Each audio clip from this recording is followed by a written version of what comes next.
Horror is something we cannot have enough of. It's addictive and it's the solution to every anime-related problem. Yet every main character has to earn it, work for it. Well, not quite. You see, some main characters are already blessed with it. Lots of it. So, what do these guys do when they can wipe the floor with their world's baddies at any time? In today's exploration, let's figure this out once and for all. Be careful. How much spiritual force can you fit in there? Enough. Nothing more. Activate Ripple Sprint. Number 7. Imminence in Shadow.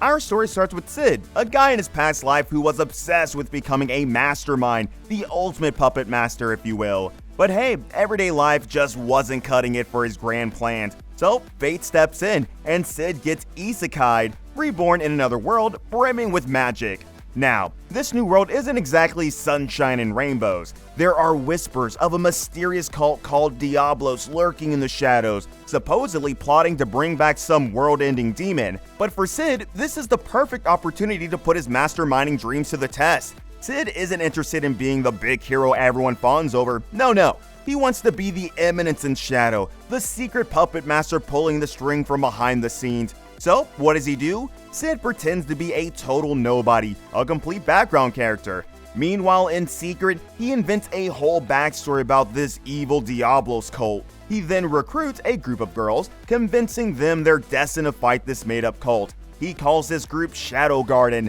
and let's just say they train super hard, believing they're about to face a world-threatening evil. Of course, there's a hilarious twist. Unbeknownst to Sid, the Diablos cult actually does exist. Now, Sid's elaborate roleplay has accidentally tangled him up in a real fight against real bad guys. Will Sid, the ultimate master puppeteer, be able to keep the charade and dominate the shadows? Or will his playtime backfire spectacularly? Spoiler alert, it's the former.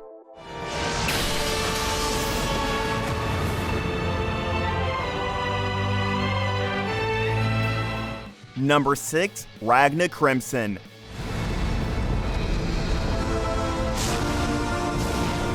Dragons, those fire-breathing, scaly nightmares that love to hoard treasure and torch villages. In Ragna Crimson, that's pretty much your average Tuesday. Our hero Ragna isn't your typical monster slayer though. He's a dragon hunter, and boy is he good at it. Ragna isn't just strong, he's got this mysterious partner named Crimson by his side. Crimson's shrouded in secrecy, but together they make one heck of a dragon-slaying duo. While Ragna might be all about the paycheck, there's more to this crimson-clad companion than meets the eye. Here's the thing, these dragons aren't just your average fire-breathing lizards. We're talking about super-powered beasts that could level a city in a blink. So why are there so many dragons causing chaos all of a sudden? That's the big mystery Ragna and Crimson are determined to crack. As they dive deeper into the dragon mayhem, Ragna uncovers a shocking truth that could change everything he thought he knew.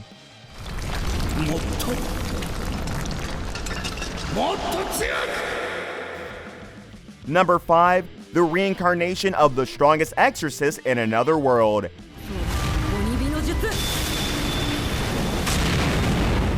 Ever feel like you've maxed out your character in real life? Like the ultimate level grind and all? Well, Haruyoshi Kuga from the reincarnation of the strongest exorcist in another world feels your pain. Dude was the baddest exorcist around, but jealousy is a harsh mistress, and Haruyoshi gets betrayed by his student. Talk about a low blow. But hey, Haruyoshi's not one to go down easy. He pulls out his secret weapon, a reincarnation spell. Boom, new life, new world. Reborn as Seika Lamperouge, he finds himself in a fantasy land where magic is all the rage. Sounds like a perfect fit, right? But Seika's exorcist skills from his past life are way more powerful than this world's magic system. We're talking ridiculously strong. So, what's a bored, overpowered exorcist to do? Seika just wants to chill, live a peaceful life, maybe bake some cookies. But fate, as always, has other plans. Trouble seems to find Seika, and with his crazy exorcist skills, he ends up cleaning up messes and attracting attention he doesn't necessarily want.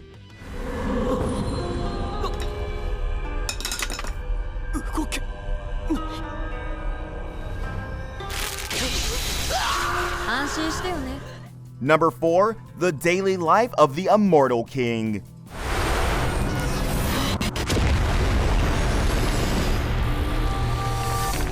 Wang Ling isn't your typical teenager. At the ripe old age of 6, he, casually defeated a demon lord. Yep, you heard that right, demon lord. So, high school? It's a snooze fest compared to saving the world, which he already did. Here's the thing, Wang Ling is immortal, stuck reliving the same 8,000 years over and over again. He's mastered every skill, aced every test, and basically become a living legend, to those who remember his past lives that is. Wang Ling finds amusement in the mundane. Watch him whip up mind-blowing potions in chemistry class just for fun, of course, or unleash earth-shattering power while trying to open a bag of chips. He may be the strongest cultivator ever, but all Wang Ling really wants is a normal life, or at least a slightly less predictable one. So, does he use his powers to become some kind of superhero? Nope. Does he rule the world from the shadows? Hardly. Wang Ling's biggest battle is staying awake in class and hiding his godly powers from everyone around him.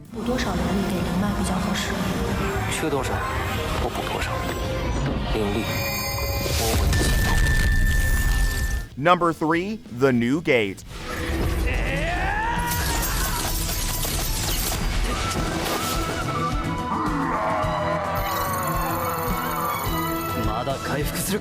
Shin's the ultimate gamer, the most powerful dude in the whole online world known as the New Gate.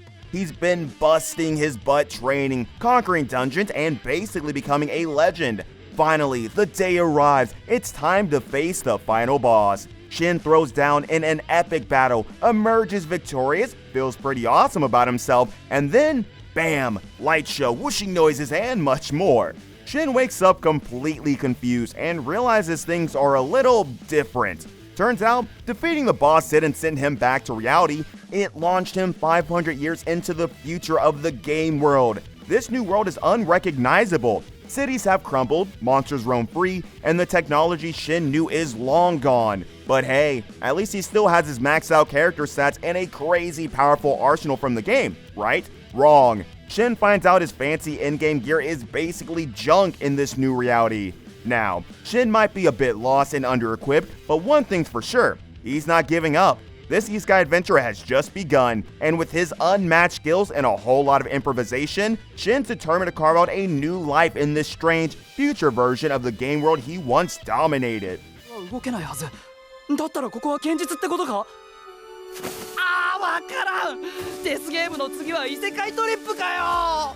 Number 2, solo leveling. Have you ever been stuck at level 1 in the game of life? Like, grinding away gets you nowhere? Well, Sung Jin-woo from Solo Leveling feels your pain. Dude was the laughingstock of the hunter world, the weakest hunter you could imagine, constantly on the verge of getting squashed by monsters. But hey, sometimes all it takes is one near-death experience to completely turn your life around. After barely surviving a dungeon raid gone wrong, Jin-woo wakes up to a mysterious message. Welcome, player. The tutorial is about to begin. Turns out Jin-woo is now part of a game-like system only he can see. This system lets him level up, gain crazy powerful skills, and basically become the ultimate anime badass. It's basically superhuman strength, lightning fast reflexes, the whole shebang. Now, Jin-woo isn't about bragging rights. He uses his newfound powers to train in secret, dominating the low-level dungeons and slowly climbing the hunter ranks. But the higher he goes, the more he uncovers a hidden world, a world of gates spewing out monsters and a shadowy organization with its own agenda.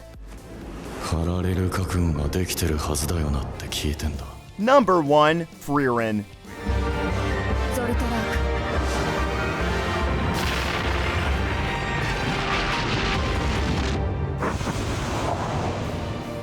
Forget the flashy transformation and world-ending blast. Frieren takes a different approach to the overpowered protagonist. Our hero Frieren isn't some hotshot teenager who just stumbled into godlike powers. She's an elf who's been around for centuries, an ageless warrior who helped defeat a demon king alongside her comrades.